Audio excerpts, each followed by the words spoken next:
दोस्तों, एक राजा था और उसकी दो पत्नियां थी। एक बहुत काली थी और एक बहुत ज़्यादा गोरी थी। जो गोरी थी उसको अपने गोरेपन का बहुत ज़्यादा घमंड था और जो काली थी वह बहुत भोली थी।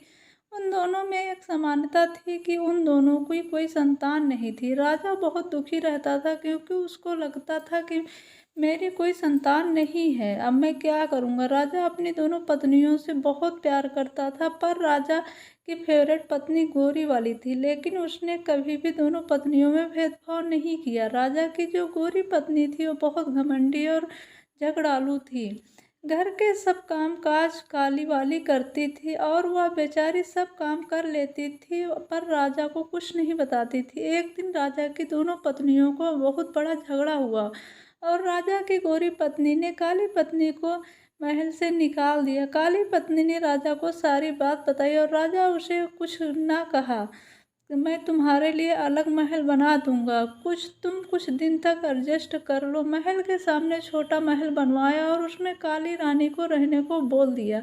एक दिन राजा दूसरे राज्य में घूमने के लिए जा रहा था तो उसने अपनी दोनों पत्नियों से कहा कि तुम दोनों को क्या क्या सामान चाहिए मुझे बता दो, मैं तुम दोनों के लिए लेकर आऊँगा। जब राजा गोरी पत्नी के पास गया और उसे कहने लगा कि तुम्हें बाजार से क्या चाहिए, तो वह बोली मुझे मेकअप का सारा सामान चाहिए। फिर वह काली पत्नी के पास गया और उसने कहा तुम्हें क्या चाहिए, तो वह राजा से बोली मुझे कुछ नहीं चाहिए, आप जल्दी से घर आ जाना। अगले दिन राजा दूसरे राज्य गया और उसने वहाँ से सारा सामान ले लिया और अपनी दोनों पत्नियों को उनका सारा सामान दे दिया। राजा की काली पत्नी उस बंदर को देखकर बहुत खुश हो गई। वह बंदर उस रानी का सारा काम करता था, उसके साथ खेलता भी था। वह काली रानी उस बंदर को अपने बच्चे जैसा प्यार करती थी।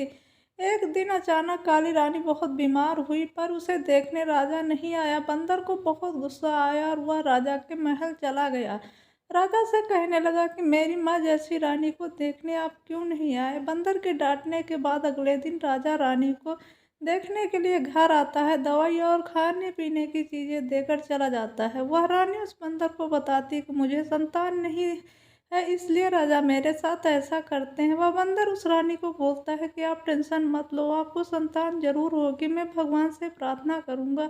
अगले दिन वह बंदर घर से गेहूं का आटा लेकर मंदिर में जाता है और गेहूं के आटों को गूंदता है और उसमें दो आंखें, एक नाक, दो हाथ, दो पैर बनाता है और भगवान से प्रार्थना करता है। भगवान उस बंदर की प्रार्थना सुनकर उस आटे के गोले को एक छोटा सा बच्चा बना देते हैं और उसे देखकर वो बहुत खुश हो जाता है। बच्चा लेकर काली रानी की गोद में देता है और काली रानी उस बच्चे को देखकर बहुत खुश हो जाती है, बंदर का शुक्रिया अदा करती है।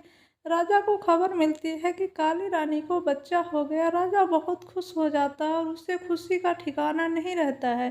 ढोल नगाड़े लेकर रानी के घर आता है और उसे अपने महल ले जाने के लिए कहता है। काली रानी खुशी से अपने बच्चे को लेकर महल चली जाती है और राजा उस गोरी रानी को घर से बाहर निकाल देता है और काली रानी को अपने पास रख लेता है।